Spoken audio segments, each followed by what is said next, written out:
जय शिवराय दोस्तों, हर हर महादेव। आप सभी को मेरा नमस्कार।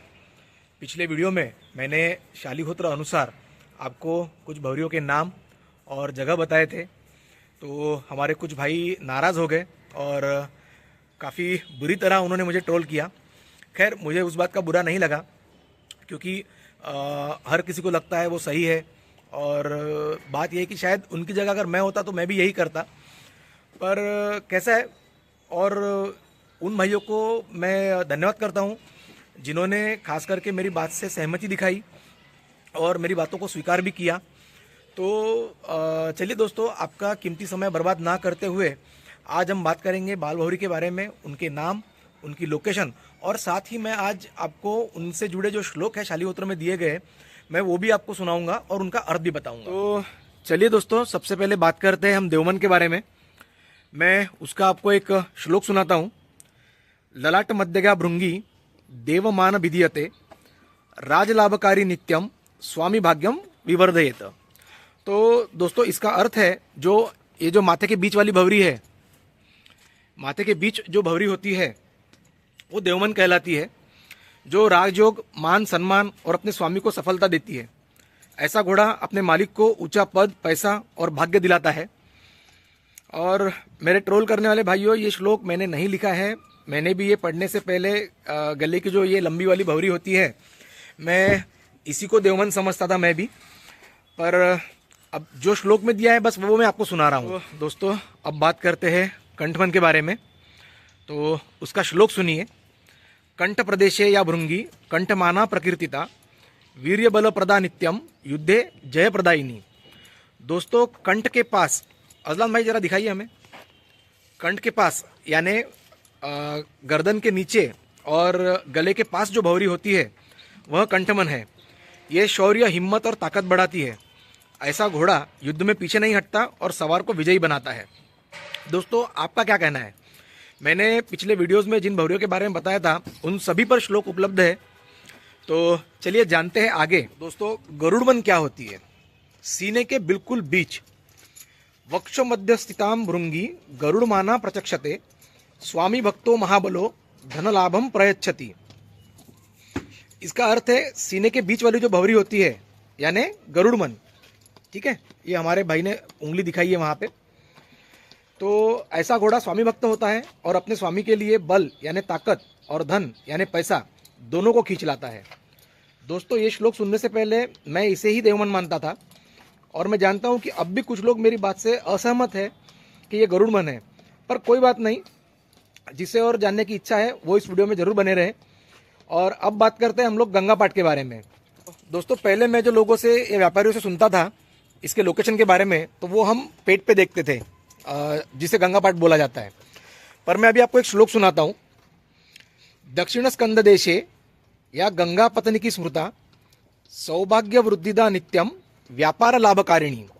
इसका अर्थ है दाहिने कंधे पर जो भवरी होती है, अगला भाई थोड़ा उंगली लगा के दिखाओ खाली, हाँ, यानी जो दाहिना पैर का जो कंधा है वहां पे जो भवरी होती है, ठीक है, उसे गंगा पाठ कहते हैं।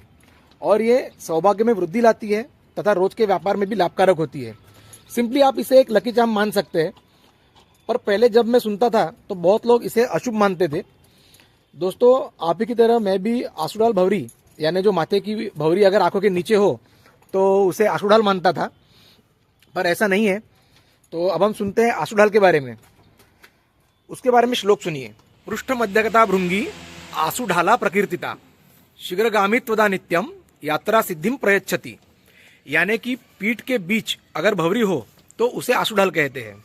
ठीक है, और ऐसा घोड़ा हवा से बात करता है, यानी ऐसा घोड़ा बहुत तेज और सफर में सफल बनाता है। देखिए भाइयों, मुझे कोई कंट्रोवर्सी नहीं बनानी और ना ही किसी को गलत साबित करना है। मैंने जो श्लोक पढ़े ये उनके अर्थ है और वही आपके सामने प्रस्तुत कर रहा हूँ। तो जिन्हें ये गलत या अफवाह या झूठ लगता है वो इस वीडियो को बंद कर सकते हैं, मुझे कोई दिक्कत नहीं, कोई आपत्ति नहीं। और जिन्हें आगे जानना है वो भाई लोग हमारे साथ बने रहे आगे की जानकारी के लिए। तो भाइयों, अभी हम लोग बात करेंगे विषमन के बारे में। पहले इसके बारे में आपको मैं श्लोक सुना देता हूँ।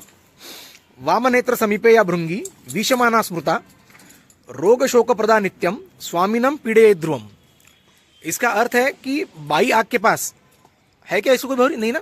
हाँ, अगर बाई आंख के पास अगर भंवरी हो तो वो विष समान कहलाती है, या उसे हम लोग विषमन कहते हैं। ऐसी भंवरी रोग, नुकसान, टेंशन देती है। तो हो सकता है ऐसी भंवरी घोड़ा या स्वामी या दोनों के लिए कष्ट और पीड़ा का संकेत हो। सावधानी बरतने में क्या हर्ज है, क्या भाइयों? तो चलिए आप लोग हम आगे बढ़ते हैं। हम लोग पद्ममन के बारे में जानेंगे। पद्ममन थोड़ा दिखाना मुश्किल रहेगा आप लोगों को। पहले मैं उसका आपको श्लोक सुना देता हूं। नाभि मध्य स्थितां भृंगी पद्ममाना प्रचक्षते संपत्ति पुत्रदा नित्यम गृहे लक्ष्मी प्रवर्धिनी। इसका अर्थ है कि नाभि यानी पेट के बीच अगर भंवरी हो, नाभि यानी पेट के बीच अगर भंवरी हो, इसको कहीं दिख तो नहीं रही, वैसे मेरे को देखना पड़ेगा किसी और को भी। अगर इसके बीच अगर भंवरी हो, पेट के बीच, तो ऐसी भंवरी पद्ममन कहते हैं। और ऐसी भंवरी स्वामी के घर में संपत्ति और संतति में वृद्धि करती है, घर में लक्ष्मी का वास होता है। ऐसी भंवरी वाला घोड़ा स्वामी का भाग्य खोल देता है। तो दोस्तों, किस किस के घोड़े में ये भंवरी है कमेंट जरूर करें, और हो सके तो हमें फोटो भी शेयर करें। अब हम लोग बात करेंगे कालमन के बारे में। तो ये जो कालमन है, इसके बारे में पहले हम लोग श्लोक सुनते हैं। पश्चात जानु समीपे या कालमाना निगद्यते हानिम व्याधिम च जनयेत स्वामी सौख्यम विनाशयेत। इसका अर्थ है कि पिछले पैर के घुटने के पास वाली जो भंवरी होती है उसे कालमन कहते हैं। देखिए भाई, इसको है क्या कहीं पिछले पैर के पास? ये जो है पिछला पैर, पिछले पैर का जो ये घुटने का जो हिस्सा होता है, यहाँ अगर आपको कोई अगर भंवरी दिखती है तो उसे कालमन कहते हैं। तो दोस्तों, ऐसी भंवरी नुकसान या एक्सीडेंट का संकेत होती है। इसे खतरे का सिग्नल मान सकते हैं। हमें बस सचेत रहना है, मैं तो इतना ही कहूँगा। बाकी अगर आप मुझसे अगर पूछेंगे बाल भंवरी के बारे में, तो मैं बहुत ज़्यादा इन चीज़ों को नहीं मानता हूँ।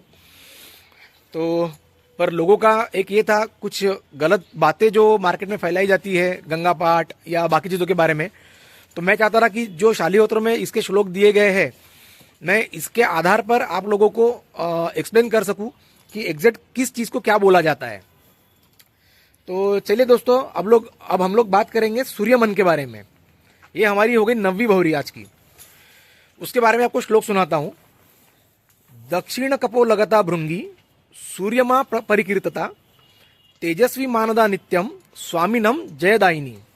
इसका अर्थ है कि दाएं गाल पे अगर भंवरी हो, इसको है क्या दाएं गाल पे भंवरी? नहीं है। तो दाएं गाल पे यदि भंवरी हो तो उसे सूर्यमन कहते हैं, जो अपने स्वामी को तेज और सफलता से चमकाता है क्या? अरे वाह, क्या बात है। तो जो ऐसा जो घोड़ा होता है, ये अपने स्वामी को तेज और सफलता से चमकाता है। इसी तरह अगर बाएं गाल पे अगर भंवरी हो तो उसे चंद्रमन कहते हैं। थोड़ा इधर की देख लेते हैं, चंद्रमन है क्या? इसको कहीं दिख तो नहीं रही वैसे। तो दोस्तों, इसका भी श्लोक सुनिए। वाम कपोल संस्था या चंद्रमाना निगद्यते शीतल स्वभाववादा। सॉरी, मैं फिर से श्लोक सुनाता हूं। वाम कपोल संस्था या चंद्रमाना निगद्यते शीतल स्वभावदा नित्यम सौख्य वृद्धिम प्रयच्छति। इसका अर्थ है ये भंवरी शांत स्वभाव और सुख देती है। ऐसा घोड़ा शांत स्वभाव वाला माना गया है। तो दोस्तों, इस वीडियो में हमने कुल 10 भंवरियों के बारे में जाना है। उनका जो महत्व होता है वो महत्व मैंने आपको जो शालीहोत्र में श्लोक दिए गए हैं उनके द्वारा मैंने आपको ये सब प्रस्तुत किया है। और भी कई भंवरियाँ हैं जिनके बारे में हम लोग आगे भी वीडियो बनाएंगे, पर इसके लिए आपको हमारी अगली वीडियो का इंतज़ार करना होगा। दोस्तों, मैं फिर से यही कहूँगा कि कोई भी घोड़ा बुरा नहीं होता, मैं खुद ये नहीं मानता। पर कैसा है, अगर कुछ चीज़ें अगर हमें दिखाई दे रही है तो थोड़ा सा इसमें गौर करने में क्या दिक्कत है। तो दोस्तों, अगली वीडियो के लिए हमारे चैनल को सब्सक्राइब करिए, क्योंकि लोग काफ़ी ज़्यादा ट्रोल करते हैं ऐसी चीज़ों में। तो मैं अगला वीडियो जो रखूँगा वो सिर्फ सब्सक्राइबर्स के लिए ही रखूँगा, फॉलोअर्स के लिए ही रखूँगा, उसको मैं पब्लिकली नहीं पेश करूँगा। और बस देखिए कैसा है भैया, जो ज्ञान मुझे मिल रहा है मैं वो आप लोगों से बांट रहा हूँ। आप सभी अश्वप्रेमी जो भाई है और जो मेरी सराहना करते हैं, जो मुझे अच्छा मानते हैं, please do like, share, follow, comment on our channel Sanket Multiverse. Thank you भाइयों, थैंक यू। और हमारे साथ बने रहिए ऐसे नए नए वीडियोज़ के लिए। धन्यवाद दोस्तों।